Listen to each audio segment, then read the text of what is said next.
Welcome to Dateline Polk, with news about your county government. I'm your host, Taylor Carson. Today, you'll learn about County Commissioners' actions from the March 5th meeting.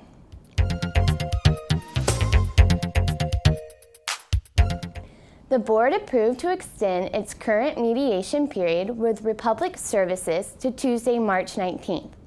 The county attorney is working on an agreement with Republic regarding technology issues in the fulfillment of cart washing. The extension will allow the county attorney to present a more detailed agreement to the board. Commissioners approved an agreement not to exceed $150,000 with Johnson Engineering. The firm will provide design and bidding services for signalized intersections, which the county must install in order to comply with Americans with Disabilities Act standards. Transportation Director Jay Jarvis has the project details. We had a consultant services authorization with Johnson Engineering to do some intersection improvements associated with the Americans with Disabilities Act. We have a program to upgrade intersections that don't meet standards, and they're going to be looking at 4 sections in the South Lakeland area that are signalized intersection to look at improvements for providing access to pedestrians and crosswalks and those types of things. The board awarded a bid of approximately $242,000 to Sin State Contractors, Inc. for work on the Twin Oaks Mobile Home Park Drainage Improvement Project. Parks and Natural Resources Director Jeff Spence has more information. The Board of County Commissioners just approved a contract with Sin State Contractors out of Winter Haven for a project to be constructed in the Winter Haven Inwood area. This is a drainage and water quality project. We hope to fix the flooding in the area and also improve the water quality before it discharges to Lake Cannon. The project is funded by CDBG funds, federal monies, along with Polk County's share and the Southwest Florida Water Management District. In regular board action, commissioners approved the minutes from their board meeting held on February 19th. They also approved the consent agenda as well as disbursements from the county comptroller. Commissioners appointed Mary Jones to the Community Relations Advisory Council for a 4-year term. The board recognized Lee Castillo and Shane Smith for 5 years of service to the Eloise Community Redevelopment Agency Advisory Committee. Gary Mullings, the chair of the Heartland Crime Stoppers, made a special presentation to the board to recognize Commissioner Melanie Bell for her years of service and leadership to the organization. This is a very special program. This program, through calling in tips, eliminates some of the crimes that are happening in this county and also the other 2 counties. And by calling in, it prevents these crimes from going any further by giving out awards to the people that are calling in these tips. Today I came to the Polk County Commissioner's office to present an award to Melanie Bell, Commissioner Melanie Bell, for her dedicated service to Crime Stoppers for the past several years. We were having difficulties within our organization. Through Ms. Bell and bringing in new directors, we were able to come forward and become the ultimate Crime Stopper organization within the state of Florida. Ms. Bell received the Best Management Award for the state of Florida, and also we came in second for the large population base of 500,000 to 1 million. Shelley Lawton, myregion.org, and Jacob Stewart with Central Florida Partnership presented a brief to the board on regional priorities. I'm here today to invite the county to participate in a regional effort to help identify regional priorities that are important to every single person in Polk County. And so properly we came today before the Polk County Commission to seek their involvement. So over the next several weeks we'll be talking to the county manager, to the county chair, and to the county commissioners and key staff about what's important to people in Polk County and how that becomes relevant to the people across the entire region. Dr. Joseph Cox, Executive Director of Hope Now, updated the board on services provided to the Indigent Health Care Program. Most of our residents do not have a lot of viable options in regards to their comprehensive recovery process. So today I just updated the commission in regards to the progress of the organization moving forward. We've got DCF licensure for level 1 and level 2 treatment, which were the biggest upgrade this year. We've also got upgrades to be able to serve and assist more individuals in the recovery process. During the public hearing, the board heard the first of 2 required hearings to consider an ordinance to suspend the processing of certain applications for solid waste facilities. The board has expressed concern that there is a need to evaluate and, if necessary, modify its ordinances and regulations that concern the placement of solid waste management, disposal, and recovered materials processing facilities. The county attorney has engaged outside counsel to assist in this evaluation and recommends, in the interim, that a temporary suspension be placed on such cases in order to allow proper evaluation to occur. The board will vote on the matter on Tuesday, March 19th. Board members also heard the first of 2 required readings for an applicant-initiated amendment to the Land Development Code.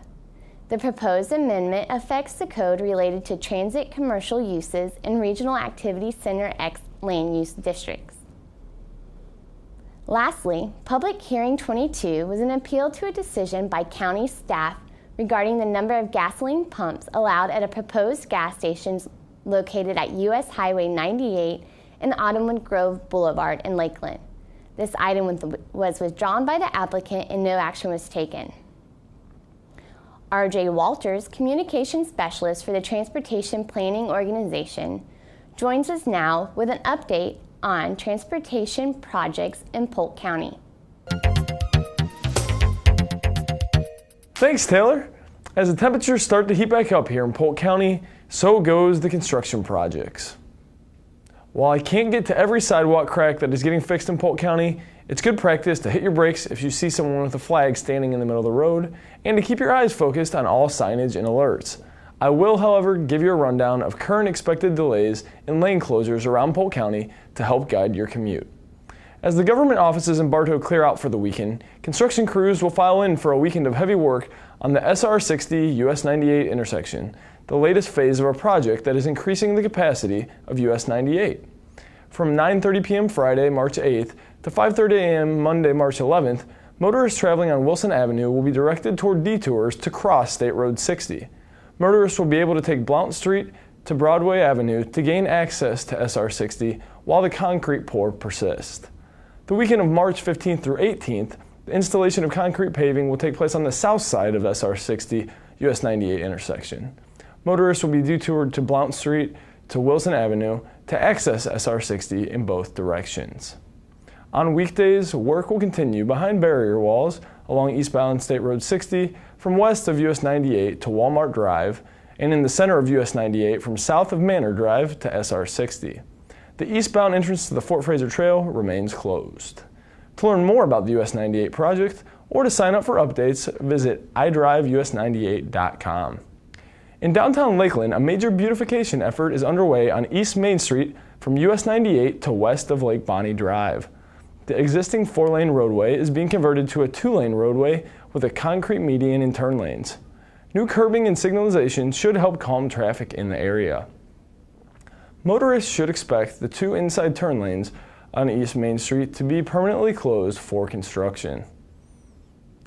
Another construction notice that requires detours is already affecting traffic in Mulberry. As of March 4th, Dean Street from Kidd School Road to Cook Road in southwest Mulberry was closed to through traffic for 2 months as crews replaced 4 large cross drains. A deep layer of unsuitable soil and phosphate mining spoils beneath the roadway must be excavated before installing new pipes and restoring pavement. Traffic will be detoured around this work zone along Kidd School Road and State Road 37.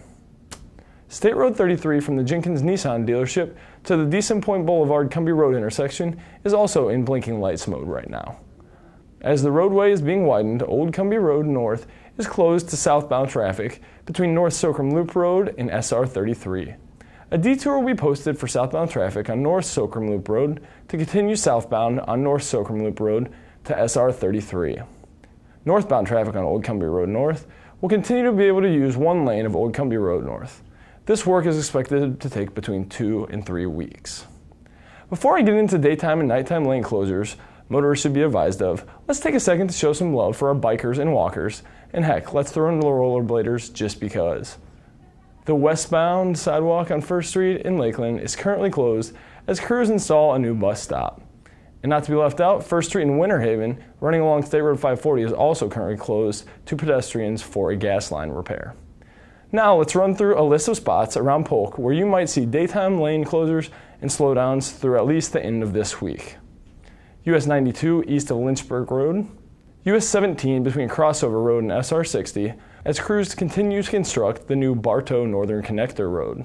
US 17 from 9th Street Southeast in Fort Meade to Tillman Road, SR 17 Scenic Highway and Frostproof between F Street and I Street, SR 572 Airport Road at Gay Street in Bartow, SR 37 at Hillsborough Street, SR 33 in front of the Polk County Health Department, SR 33 south of Interstate 4 at Bridgewater Center Lane, and SR 33 north of Glenwood Drive.